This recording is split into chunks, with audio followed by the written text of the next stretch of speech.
¿Qué tal, amigas y amigos? Bienvenidos nuevamente a una lección más, a una clase más sobre la Biblia. Ya saben que no estoy en un estudio especial, sino en la oficina de mi parroquia, así que si entra algún sonido externo, no se preocupen, nos concentramos en lo que estamos hablando y continuamos. Ya hemos visto en la primera lección, en la primera clase, la estructura de la Biblia. En la segunda clase hablamos sobre Dios, autor principal de la Biblia, y hoy el tema número 3 es los hombres autores secundarios de la Biblia. Que nos quede muy claro, el autor principal, el autor primario de la Biblia es Dios. Sin embargo, también los hombres participan en este maravilloso escrito, en este maravilloso, vamos a decir así, conjunto de libros. En la lección anterior vimos la primera parte de la frase del Concilio Vaticano II, Dios habla en la Escritura. Ahora vamos a tratar de explicar la segunda. Dios habla, pero por medio de los hombres. Frase que significa que los hombres son los autores secundarios de la Biblia. Punto número 1. Dios habla en la Biblia a través de los hombres. Hay que comenzar diciendo que Dios no escribió la Biblia, las Sagradas Escrituras, de su puño y letra. Simplemente escogió a unos pocos hombres como instrumentos suyos. Les inspiró lo que quería que dijeran y estos obedecieron y actuaron. ¿Cómo se explica esto? Con un ejemplo lo vamos a entender. Aquí tengo yo una pluma, un bolígrafo. Este sería un instrumento. Cuando yo pretendo escribir algo, tomo un bolígrafo o una pluma y este instrumento va depositando en el papel lo que yo quiero que escriban. Pero no siempre responden a mis deseos cabalmente, porque puede ocurrir que esté deteriorado, que estén viejos o que la tinta sea mala. Esto quiere decir que el bolígrafo o la pluma escriben lo que yo quiero, pero no como yo quisiera que lo hicieran debido a sus limitaciones, estado o calidad. Pues algo parecido ocurre entre el autor principal de la Biblia, que es Dios, y los autores secundarios o instrumentales, que son los hombres. Dios inspira su mensaje a todos los escritores, pero cada escritor lo capta y lo expresa conforme a sus limitaciones, estado en que se encuentra y calidad. Bien, aquí voy a poner un ejemplo. Miren, imagínense que varias personas van a una misma conferencia. Los que asistieron a la conferencia escucharon el mismo mensaje. Y cuando llegan a los lugares donde los mandaron a la conferencia, les piden que hagan una reseña, una síntesis de lo que escucharon. Si tú comparas la reseña de uno, de otro, de otro, de otro y de otro, te vas a dar cuenta que no escribieron lo mismo. ¿Por qué? Porque cada uno escribió la reseña de acuerdo a lo que más le interesaba, de acuerdo a lo que más le impactó, de acuerdo a lo que más le podría ser de utilidad y también utilizando las palabras que están acostumbrados a utilizar. Quizás si alguien era una persona que tenía un nivel de doctorado y otro apenas tenía un nivel de primaria, tú te darás cuenta que podrán estar hablando de lo mismo, pero de distinta manera. Así que uno es el mensaje y la manera de escribirla es totalmente distinta, pero sobre esto iremos avanzando. En otras palabras, hablando de la inspiración que Dios hace que los hombres por Él escogidos escriban todo lo que Él les revela o sugiera, librándolos de todo error. De manera que por la inspiración Dios mueve eficazmente la voluntad del escribano o escribiente, ilustra su entendimiento, sugiriéndole lo que debe escribir y lo asiste mientras escribe para que exprese apta y fielmente su pensamiento. Pero repetimos, lo hace conforme a su cultura, ambiente, temperamento, estado psicológico en que se encuentra. Es decir, el mensaje nos llega a través de un instrumento, a través de una persona que va a transmitir ese mensaje muy de acuerdo a su personalidad. Añade el Concilio Vaticano II. En la composición de los libros sagrados, Dios se valió de hombres elegidos que usaban de todas sus facultades y talentos. De este modo, obrando Dios en ellos y por ellos como verdaderos autores, pusieron por escrito todo y sólo lo que Dios quería. Ya tomamos el punto primero. Entonces, Dios habla a través de los hombres. Punto segundo. Autores o instrumentos humanos. Y viene la pregunta. ¿Y quiénes fueron los autores o instrumentos humanos escogidos por Dios para manifestarnos su mensaje? Hay nombres que son conocidos. En cambio, hay otros que se desconocen. No conocemos la totalidad de las personas que hayan escrito los libros sagrados. Algunos sí. Inciso A. La mayor parte de los autores que escribieron el Antiguo Testamento son desconocidos, cosa muy comprensible dado que las producciones literarias de la antigüedad solían ser anónimas. Y es que los antiguos, especialmente los semitas, que es el origen, digamos, territorial, cultural de la Biblia, eran semitas, no tenían el sentido de propiedad literaria que tenemos nosotros hoy. Nosotros componemos una poesía, un artículo o un libro y lo primero que hacemos es colocar nuestro nombre, nuestra firma en un lugar visible o incluso llevamos a registrar el texto. Nuestros antepasados no hacían esto, sobre todo si tenemos en cuenta que sus composiciones orales o escritas, más que al individuo, pertenecían a la comunidad. Esto es muy interesante. Fíjense que muchísimos libros escritos de la antigüedad son totalmente anónimos, porque la gente escribía algo para compartirlo con la comunidad y la comunidad lo consideraba parte suyo. En alguna ocasión, cuando había quizás alguna autoridad importante como un rey, Hammurabi, seguramente otros escribían por él algunos textos y él los firmaba.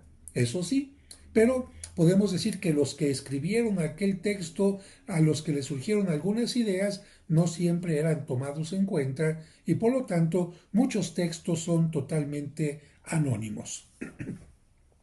Este detalle lo observamos haciendo una comparación entre pintura y escritura. Este detalle lo observamos incluso entre los pintores y aún escritores de la Edad Media. Un Greco, un Murillo, un Velázquez, etc., no estampaban sus firmas al pie de sus obras pictóricas. Otro tanto ocurría con ciertas producciones literarias.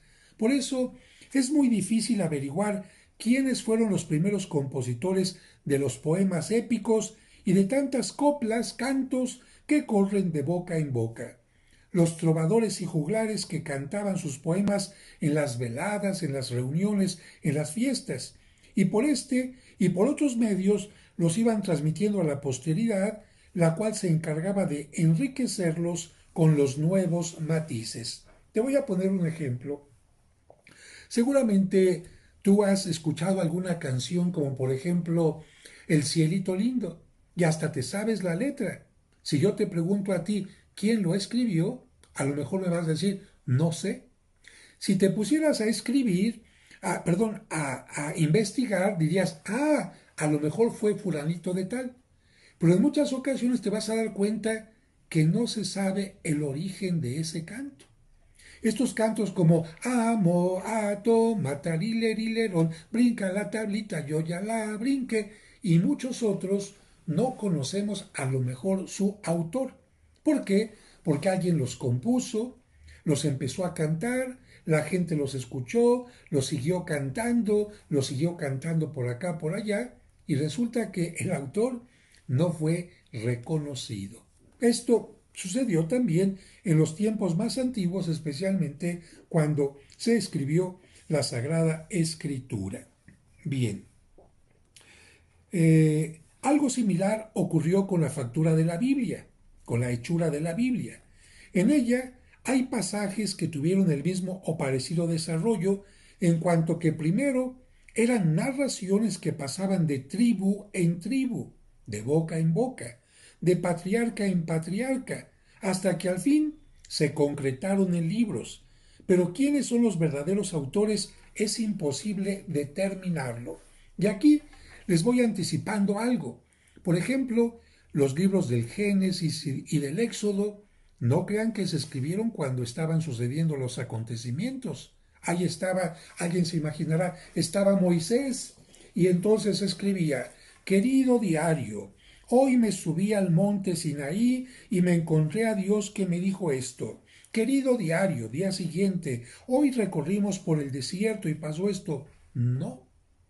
Fíjense que estas cosas se iban transmitiendo verbalmente, de boca en boca. Ay, mira, Moisés hizo esto. Y el papá se lo contaba al nieto, al hijo, y el hijo al nieto, y el nieto al bisnieto, y hasta después de mucho tiempo, estas historias que iban pasando de boca en boca, alguien las escribió. Es como si alguien dijera: pues fíjate, hijito, que me contó tu bisabuelito que nuestros antepasados venían caminando encontrando un lugar especial y vieron una águila que se estaba comiendo una serpiente y pa. Y nadie lo había escrito. Y de repente aquella persona dice: ah, caray, yo lo voy a escribir para que los demás sepan esta historia y no se les olvide. Esto sucedió en muchos casos. Muchas poesías, historias griegas, iban pasando también de boca en boca, al igual que los textos bíblicos, hasta que alguien los escribió. Y muchos de ellos tenían hasta su tonito, ¿eh? De tal manera que al irlos contando les iban poniendo un cierto tono y esto hacía que no se olvidaran. Bien, continuamos con nuestro texto. Hay libros bíblicos que llevan como título un nombre propio, pero muchas veces este nombre no corresponde al autor que lo escribió, sino al protagonista de la historia. Tal sucede, por ejemplo, con los libros de Josué. Josué no los escribió. El libro de Esther, Esther no lo escribió. Judith, los macabeos, ellos no lo escribieron. Se conocen así por quiénes son los protagonistas, pero no los escribieron ellos. Hay finalmente también algunos libros cuyos autores se señalan como seguros. Por ejemplo, los libros de Salomón. Ahí sí podemos decir quién los escribió: Salomón. Inciso B. La mayor parte de los libros del Nuevo Testamento tienen autores conocidos. Fíjate aquí qué interesante. Antiguo Testamento son autores desconocidos la mayoría. En el Nuevo Testamento, en cambio, sí conocemos los nombres de los autores. Se conocen los autores de los 4 evangelios, que son Mateo, Marcos, Lucas y Juan. Se conoce también al autor de los Hechos de los Apóstoles, que fue San Lucas. Se señala al apóstol Pablo como autor de 13 cartas, aunque actualmente la crítica moderna pone en duda algunas de las cartas que sean de su autoría, pero normalmente se le atribuyen a él. Igualmente los autores de las 7 cartas católicas o universales y del libro del Apocalipsis. Estamos hablando de la carta de Santiago, de Judas, de Pedro, de Juan, etc. Se conocen perfectamente sus autores. Siguiente punto. ¿Cómo comenzó a escribirse la Biblia? Bueno, pues la Biblia no se escribió de una sola sentada, como se dice, como se escribe una novela, sino siendo tanto los autores que la escribieron, tuvieron que pasar casi, ¿cuánto crees? Efectivamente, 2000 años entre el primer libro y el último libro.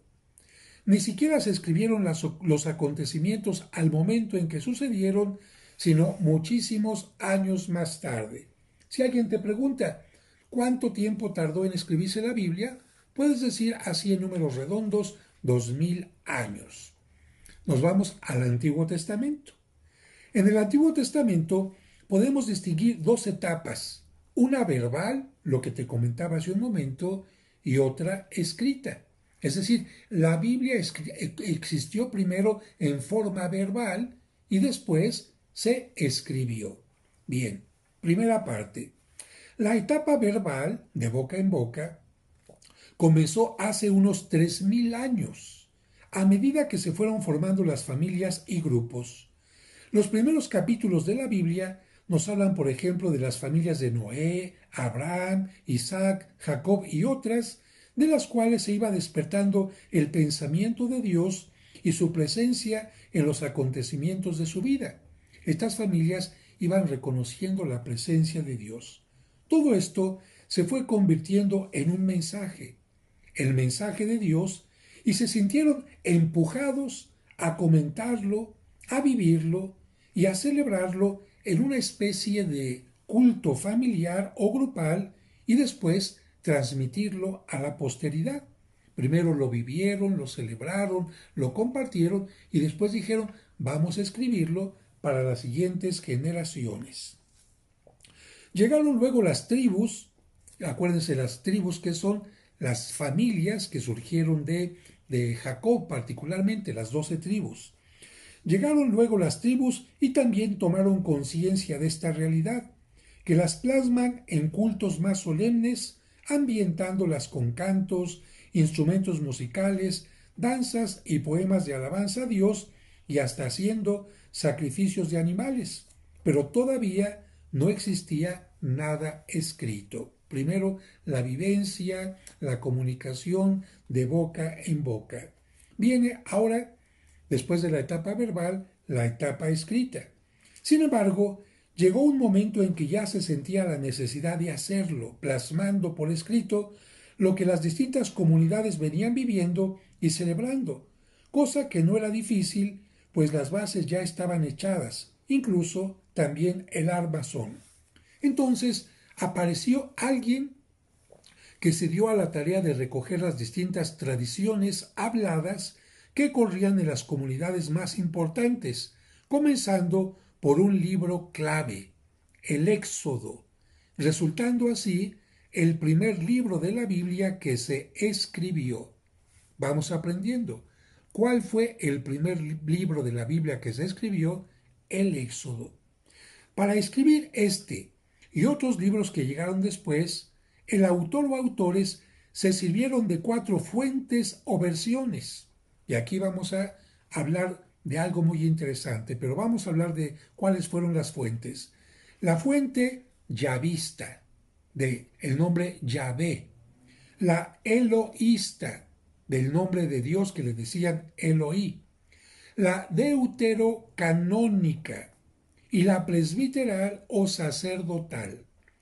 Todas ellas presentan el mismo mensaje sustancial, pero cada tribu o comunidad supo enriquecerlo con detalles que modificaban hasta cierto punto el sentido religioso del mensaje. Bien, vuelvo al mismo ejemplo que te ponía hace un momento. Bien, y voy a decir 2 cosas antes de este ejemplo. Una cosa, bien, imagínate que en una familia la bisabuela tenía una receta para preparar el pavo maravilloso. Se lo pasa a la hija y esta se lo pasa a la hija y a la hija y a la hija, pero en forma hablada. Se toma el pavo, se le pone esto y aquello, pero todo en forma hablado. ¿Por qué? Porque incluso ninguna de estas mujeres sabían escribir. Simplemente vivían. Para vivir no se necesita escribir. ¿Cuánta gente hay en las comunidades rurales que no saben escribir y que viven y enfrentan la vida haciendo grandes cosas y conocen muchos secretos de la naturaleza y de la vida? Bueno, un día una de estas descendientes va a la escuela y aprende a escribir. Y entonces cuando le dan a ella la receta del pavo, dice, no, para que no se me olvide, yo lo voy a escribir. ¿Qué hubo primero? La tradición. Tradición viene de la palabra tradere en latín, que significa transmitir algo valioso. Bueno, eso que le transmitieron a ella en forma oral, después de muchas generaciones, lo escribió y ya estando escrito, qué maravilla, porque aunque ella ya no la transmitiera en forma verbal, el escrito iba a servir para muchas generaciones. Bien, pero ahora voy al campo de las tradiciones distintas. Vamos a suponer que de repente en esta familia una de las sobrinas se acordaba perfectamente que aquella receta llevaba también nueces. A esta se le olvidó, pero esta se acordó que llevaba pasas. A esta se recordó que llevaba un poco de acitrón y esta que llevaba, por decir algo, un poco de chile ancho. Fíjate, qué interesante que aunque a esta se le olvidó una cosa, a esta otra pequeña, esta otra, a la hora de que se juntaron en una reunión y comentaron lo que recordaban, la receta quedó completa. ¿Por qué? Porque cada quien tenía algo que recordaba en forma particular. Algo semejante a lo que te decía de los que fueron a la conferencia. Escucharon la misma conferencia, pero de acuerdo a su forma de ser, cada quien captó algo.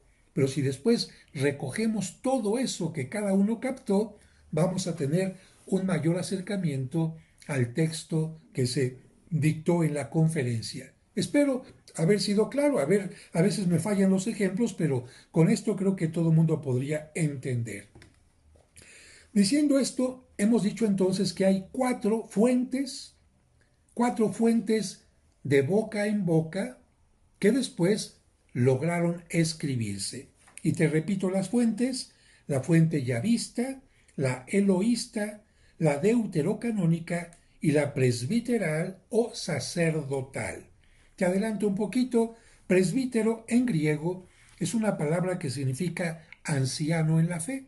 De hecho, a los sacerdotes este es el título correcto que se nos da, presbítero. Por eso a veces se nos pone antes del nombre PBRO, presbítero. Eso de que nos digan padre, pues porque alguna persona dice, es que a través de usted yo fui bautizado y recibí la fe, por eso le llamo padre. Cura, porque la palabra cura significa al cuidado de algo, al cuidado de una parroquia. Pero en realidad el nombre correcto es presbítero. Y aquí, presbiteral o sacerdotal significa que fueron escritas estas partes, estas áreas, por gente que formaba parte del núcleo, del grupo de los sacerdotes. Y vamos a hablar de cada una de ellas, si les parece. Primero, la fuente ya vista se llamó así porque los autores, los escritores, emplearon la palabra Yahvé para decir el nombre de Dios.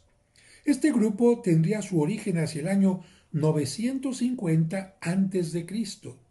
Fue el primero en recoger los datos verbales de la gente, modificándolos luego conforme a su punto de vista religioso. Por ejemplo, el capítulo 2 del Génesis es de corte yavista. Fíjense, se puede identificar qué parte de la Biblia es de cada una de estas fuentes. El capítulo 2, que es considerado yavista, fue escrito por este grupo. Siguiente punto. La fuente eloísta se denomina así porque los que la escribieron usaron la palabra Elohim para nombrar a Dios. Nació unos 50 años más tarde que la anterior, y su origen estuvo cuando el pueblo de Israel se dividió en dos, el reino del norte y el reino del sur. El reino de Israel propiamente dicho al norte y el reino de Judá al sur. Al correr de los días, las tribus del reino de Judá fueron variando la versión de las tribus del reino de Israel o yavistas, y esas variaciones no sustanciales dieron origen a una nueva fuente. Aquí me detengo tantito. ¿Ya te diste cuenta cuáles fueron los nombres más antiguos que se le dieron a Dios? Yahvé y Elohim. Muchísimo tiempo después vendrá el nombre de Jehová, pero de eso no hablo ahora. Más tarde, hacia el año 550, viene la siguiente fuente. apareció otra nueva fuente llamada la del Deuteronomio, la cual, aprovechando las dos anteriores, tomo de esta y de esta, dio más importancia a detalles que ellas no les habían dado, como por ejemplo poniendo más atención en leyes, mandamientos y normas.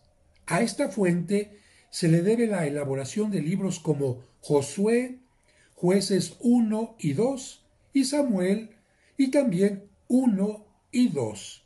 Así que, repito, perdón porque no leí bien, los libros de Josué, Jueces, Samuel 1 y 2 y Reyes 1 y 2. Finalmente, las tres versiones anteriores fueron modificadas por el grupo llamado de los presbíteros o sacerdotes. Así que dos primero, surge una tercera que toma de las dos primeras también, y en este caso la última toma de las tres anteriores, pero hace modificaciones porque hay una sabiduría mucho más profunda. Y estas modificaciones son hechas por el grupo llamado de los presbíteros o sacerdotes. Después de la destrucción de los reinos del norte y del sur y de la cautividad de Babilonia.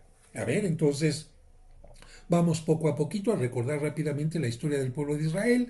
Dios elige a Abraham, Abraham, Isaac y Jacob. Jacob se cambia el nombre, vienen las 12 tribus. Estas 12 tribus van a conquistar la tierra prometida. Al llegar a la tierra prometida se van a dividir en grupos, unos en el norte y otros en el sur. Después el reino del norte va a ser destruido. Después el reino del sur va a ser destruido, van a ser llevados a Babilonia, al cautiverio, y ahí, en el cautiverio, va a pasar algo muy importante en Babilonia.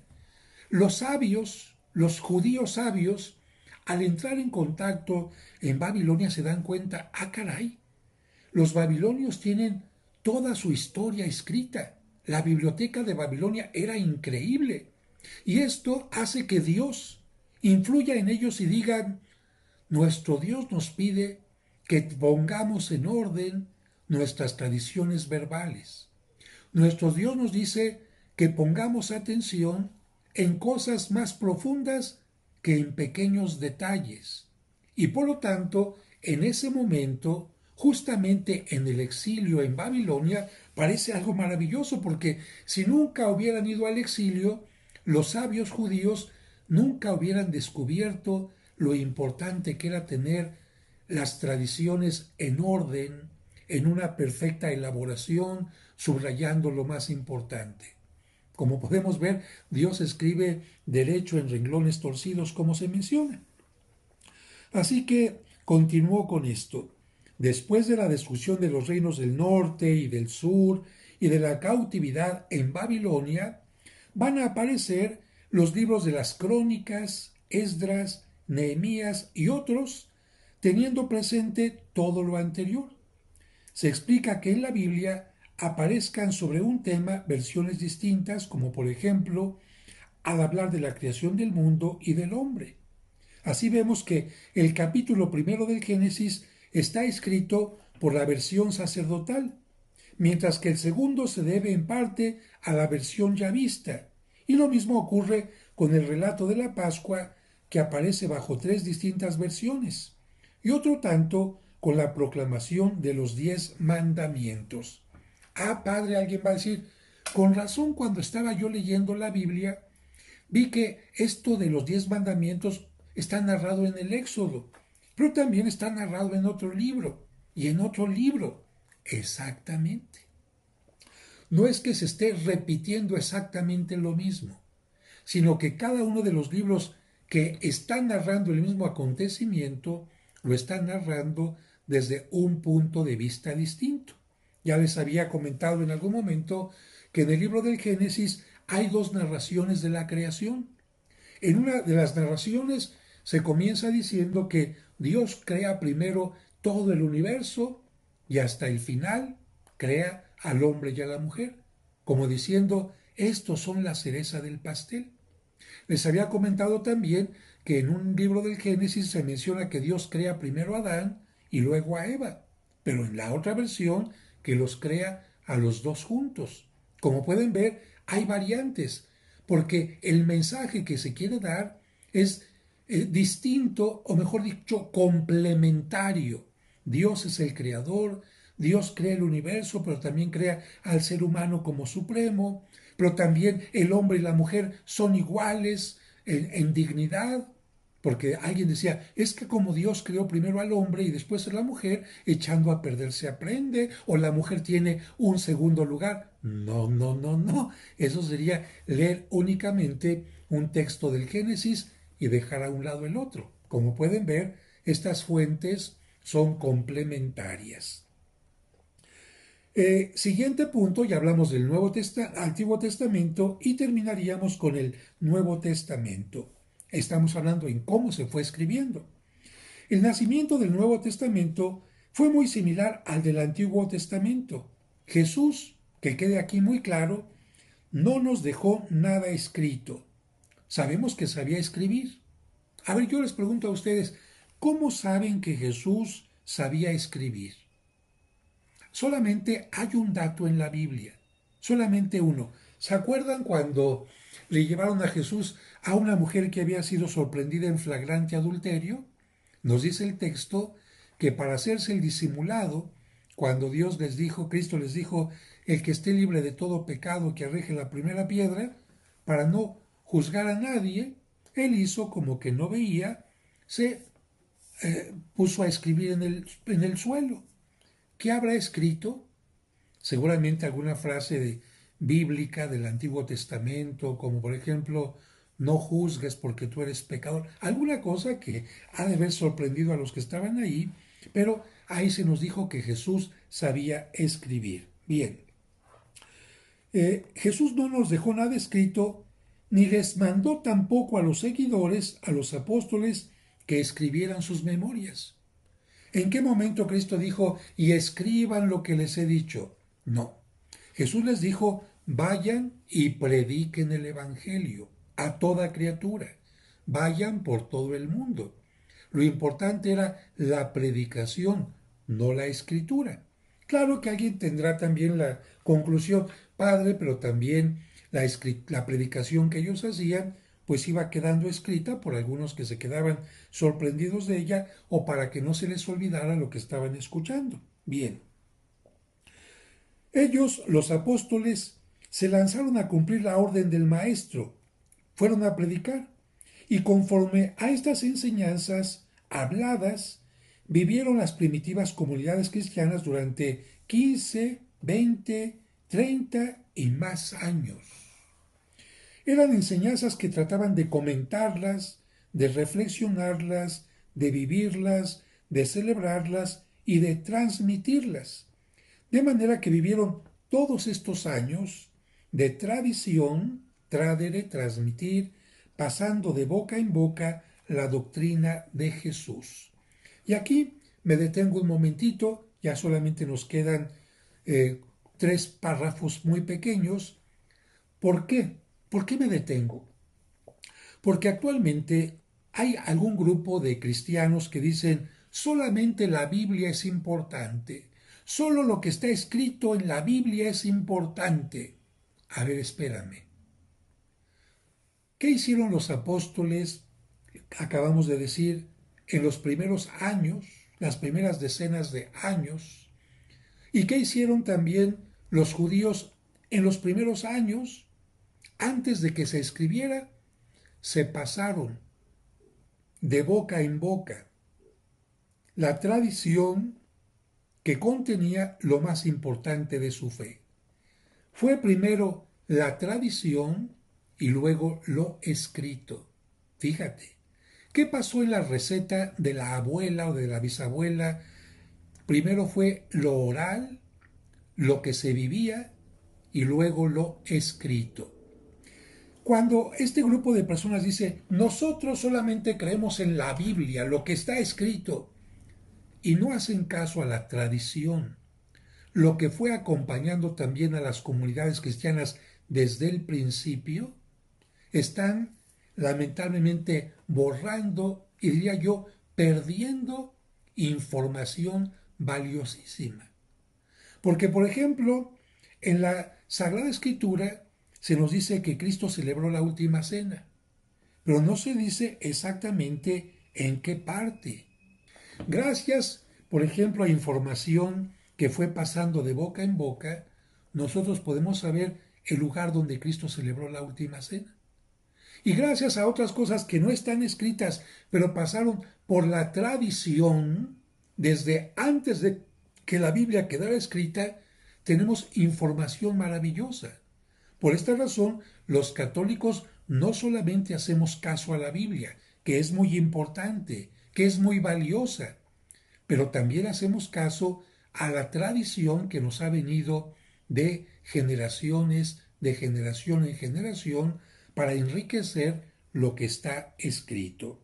Bien, llegó un momento, después de que se pasaron las primeras comunidades cristianas de boca en boca la tradición, cuando las comunidades se fueron multiplicando, en que vieron la necesidad de poner por escrito todas estas historias y vivencias. Y fue entonces cuando surgieron los llamados evangelistas o escritores de la Buena Nueva. Nos quedan como auténticos los nombres de 4 de ellos: Mateo, Marcos, Lucas y Juan. ¿Entendiste perfectamente bien? Cuando eran comunidades pequeñitas, era muy fácil transmitirse de boca en boca lo que Jesús había enseñado. Pero cuando empezaron a crecer más y más y más cristianos y más y más y más y más, quizás para que no se perdiera esta información fue necesario escribir esto que era oral. Para entonces, parece que algunas comunidades estaban nutriendo con la enseñanza del apóstol Pablo, gracias a las cartas que él les escribía. Luego se le ocurrió al evangelista Lucas poner por escrito las crónicas o hechos de los apóstoles, y a otros apóstoles como Santiago, Pedro, Juan y Judas escribir también algunas cartas, hasta que quedaron completos 27 libros del Nuevo Testamento. Qué interesante esto. Mientras se van escribiendo los evangelios, San Pablo va nutriendo a las comunidades con una carta. Y esa carta que le manda a los filipenses la comparten con otras comunidades. Y esa carta que les manda a los corintios le sacan copia y la comparten con otras comunidades. Y al mismo tiempo las otras cartas de los otros apóstoles también empiezan a ser compartidas hasta que finalmente se forman los 27 libros del Nuevo Testamento. De manera que también el Nuevo Testamento, como el Antiguo Testamento, tuvo 2 etapas, una verbal y otra escrita. Estos 27 libros fueron escritos ahora en lengua griega, menos quizás el Evangelio de San Mateo, que fue escrito en arameo. Haciendo un repaso, ¿en qué idiomas fue escrito el Antiguo Testamento? La mayor parte en hebreo. Una parte del Antiguo Testamento, la que no aceptan los protestantes, en griego. Y todo el Nuevo Testamento fue escrito en griego, menos el Evangelio de San Mateo, que fue probablemente escrito en arameo. Y aquí yo te hago una pregunta. Si los protestantes no aceptan los libros en griego, entonces ¿por qué aceptan el Nuevo Testamento que fue escrito en hebreo? Hay una cosa que parece un poco curiosa, rara. Es cierto que la mayor parte del Antiguo Testamento se escribió en hebreo porque los judíos no tenían mucho contacto con otros grupos. Pero cuando los griegos llegaron a la región donde vivían los hebreos, con su cultura, con la medicina y muchas cosas más, subieron, vamos a decir, cierto nivel incluso en la escritura, porque el griego es más exacto, más completo para muchas cosas, y por eso en los inicios del cristianismo se consideraba un deleite, una maravilla poder escribir en griego, porque era un lenguaje más ordenado, más claro, más preciso, más hermoso, más elocuente, y Dios por eso inspiró que algunos libros del Antiguo Testamento, cuando ya el griego había influido en la comunidad judía, que fueran escritos en griego. Y después, como consecuencia, todos los libros del Nuevo Testamento escritos en griego. Ya aquí queda un poco la duda. La pregunta, mejor dicho, ¿por qué los protestantes no aceptan los libros en griego del Antiguo Testamento que dieron paso maravilloso a los libros del Nuevo Testamento? Es cuestión de ellos. Nosotros entendemos perfectamente por qué los aceptamos y el desarrollo incluso de la lengua. Ya posteriormente el griego entraría un poquito en desuso y la gente hablaría un lenguaje que era un poco más, digamos, más burdo, pero era el lenguaje de la plebe, del pueblo, del vulgo, el idioma que impuso Roma. Y como Roma conquistó todo el imperio, pues todos tenían que hablar latín. Y por eso después vendrá la necesidad de traducir la Biblia a latín. Pero primero, ¿qué idioma? Hebreo. Después, al final del Antiguo Testamento, griego. Y después Nuevo Testamento, griego. Perfectamente. Van aprendiendo muy bien. De esta forma y en distintas etapas fueron apareciendo los 46 libros del Antiguo Testamento y los 27 del Nuevo hasta tener una lista de 73 libros. Y quiero concluir diciendo esto. Algunos de ustedes me han escrito diciendo que les recomienda algún libro que hable de la Biblia en forma sencilla y de cada uno de los libros y otras cosas que tengan relación con la Biblia. Miren, yo escribí este libro que se llama 365 días para acercarse a Dios. Es un libro que me tardó pues cerca de 5 o 6 años para tener todo el conocimiento y después sintetizarlo en forma sencilla para que la gente leyendo una hoja al día a lo largo de 365 días tenga una información maravillosa de qué es la Biblia, cada uno de sus libros, qué es la liturgia, el arte cristiano, por qué el miércoles de ceniza, por qué la cuaresma, qué es la Pascua, algunos signos y símbolos, etc. Y está hecho en una forma muy interesante. Por ejemplo, aquí una hoja. 10º mandamiento. No codiciarás nada que no sea tu prójimo. La explicación de ese mandamiento solamente en una hoja. Aquí, por ejemplo, el arca de la alianza, que es donde está. Abrimos otro, por ejemplo, la unción como señal de alegría, porque se nos unge en la cabeza. Por ejemplo, aquí el mensaje en el monte Horeb. Aquí otro texto más. Los 3 jóvenes dentro del horno. De esta manera la gente incluso que aprovecha cuando va al baño, ¿verdad? Porque hasta en el baño uno se puede instruir. Hay gente que tiene problemas y tiene que tardar un poquito más en el baño.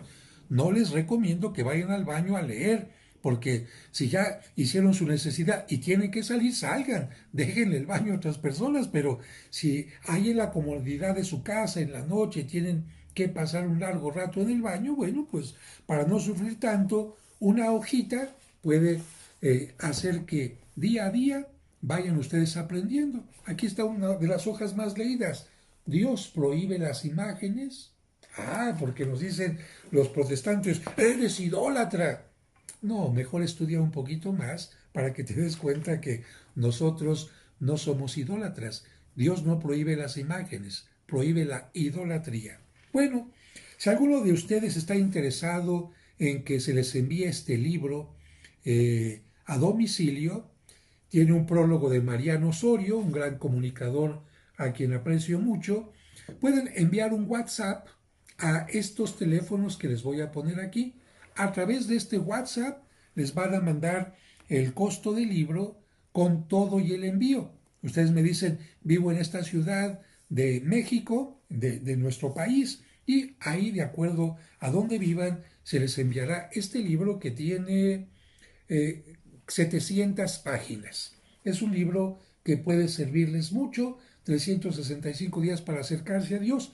Y si alguno de ustedes no vive en el país, pues estos libros lamentablemente se agotaron en todas las librerías e incluso en Amazon, y actualmente para otro país solamente se podría enviar la versión iBook. Para México sí se puede enviar el libro, como se dice, físicamente, y para otras partes solamente en forma virtual. Si alguien está interesado, ahí están los teléfonos para información de WhatsApp. Muchísimas gracias, los felicito porque van aprendiendo cada vez más, sobre todo porque me tienen mucha paciencia, van acrecentando su paciencia. Denle like por favor al video y compártanlo con los demás. Que Dios les bendiga.